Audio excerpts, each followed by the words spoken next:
And now, it's time for another Dice Tower review with Tom Vasel. Here's a great little card game here with illustrations from Franz Winkle and designed by Günter Burkhardt, which is like a winning combination, but I haven't heard much about this game, called Glastonbury. And the fact is that the thing is, when I pulled out the game and went over the rules, I said, this is really simple. But sometimes really simple is good enough. Let's take a look.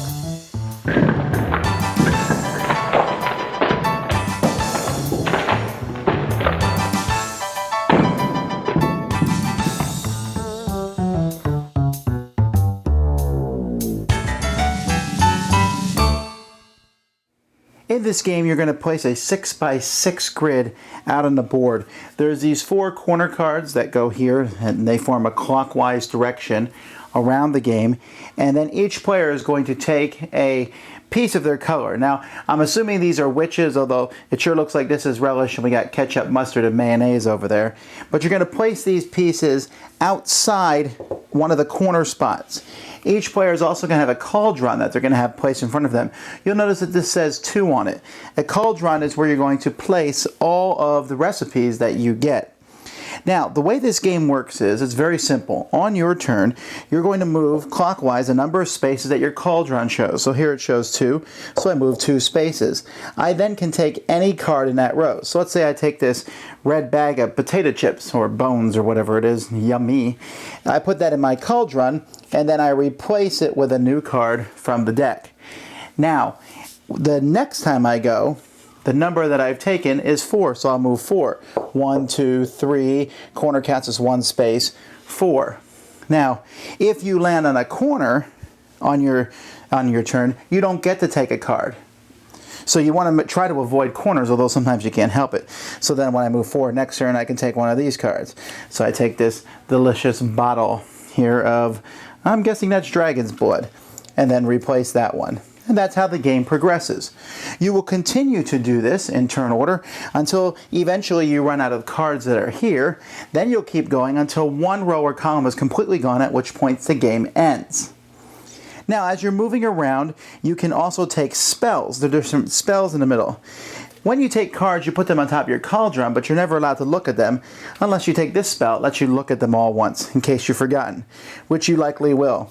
This nasty spell, when you take this one, causes everyone else to discard the top card from their cauldron and put it underneath the deck. It can make people get rid of some good cards. This card here, it has a 2 and then a 1. You put it in front of you, and then during the course of the game, you can use it twice. When you land somewhere, let's say I get 3, 1, 2, 3, I don't want anything from here. I can take anything from the board. It doesn't matter where it is. This spell here is very similar, except it has 3 2 and 1, and it shows a corner piece. This says when you land on a corner, you can immediately move again and then take a tile, and you can use this 3 times. So those are the different spells. As soon as I said, one row or one column is gone, the game will end and scoring begins. At the end of the game, you get points for all the ingredient cards you've taken. Well, mostly.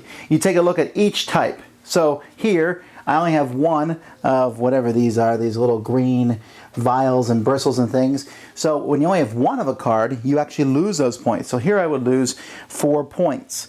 If you have 2 of a card, here I have 2 of these little sand dolls, you get no points at all.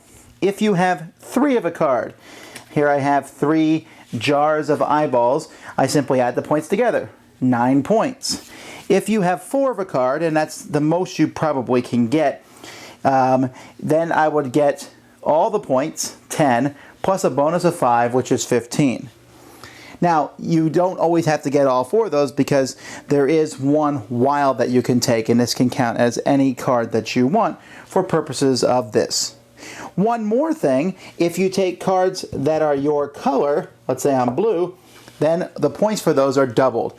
So in this instance, I'd get 10 points times 220 plus the bonus of 5, so 25 points. And that could count if I had just gotten 1 of them, in which case, rather than losing 4 points, I would lose 8 points. You can also play with a variant, one that I highly recommend for scoring purposes. At the beginning of the game, each player is giving 2 random cards, one from each of there's 2 different types, and these cards will give you bonuses at the end of the game. For example, if you have the least number of 4s at the end of the game, you get a bonus of 10 points. And then there's other colors in the game besides red, yellow, green, and blue. If I have the most whites in a 4-player game, I get 2 for every white card I've taken. In a 2 or 3-player game, I get 1 point for each card I've taken. So there's different ones here. If I've taken the least spells, if I am the person who is the one who ends the game. So you hand out 2 of these at the beginning of the game, and that adds to the scoring. Anyway, you add up all this plus any points you've gotten or lost, and whoever has the most points is the winner. Now, the designer of this game is known for many games, although not many of his games have made it to America. Most of them have either been translated and gotten here a little bit. I mean, if you look on Board Game Geek, many of his games have over 1,000 ratings, which is quite high, and he's done a lot of great trick-taking games. This is essentially, though, a set collection game where you're moving around the board, picking things up, and it's really simplistic. You're going to, when you go to a row, you look at all the cards in that row.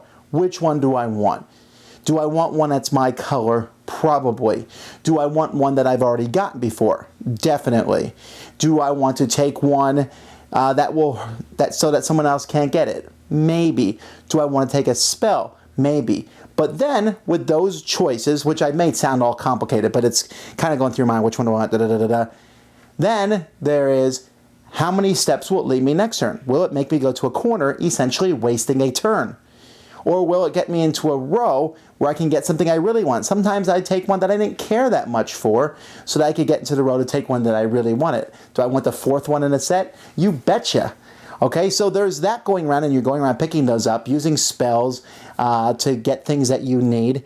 I really adamantly think you play with the goals. In fact, I kind of wish that they had put 10 goals for each category in so that you got a much more randomized picking of them. Or that you just mixed all 10 together and just got 2 of them. Some of them are easier to get than others, I think, although I'm not sure. But I think they add some variety to the game. They give you things to go for. You know, when you say, I don't want anything in a row. Oh, yeah, I do. I want white cards, so I better grab that one. Or, I don't really want anything in that row. Well, maybe I'm... You know, I was going to use that spell, but because I have the card here that says use the least spells, I'm going to hold off on that very useful thing. Oh, I definitely want the wild for my set. So this is not a heavy game. This is one that I think would have fit really well in the Griffin small box series games, because this is a game that I can get up running and teach very easily and play with people. The theme works. I mean, it has these little gross ingredients that witches use, but at the same time, it's not too gross. Like a jar full of eyeballs, like, ugh. But I mean, it's funny at the same time. So I like it. It's easy to play, works with 2, 3, and 4. Lots of fun. So give it a try, Glastonbury, and get yourself your own jar full of eyeballs. Thanks so much for watching the Dice Tower videos. Find more great videos and reviews, as well as our top-rated audio podcast at Dicetower.com. You can also find other great shows at Dicetowernetwork.com. I'm Eric Summerer, and you've been watching The Dice Tower. The Dice Tower is sponsored by Cool Stuff Inc., where you can find great games for great prices.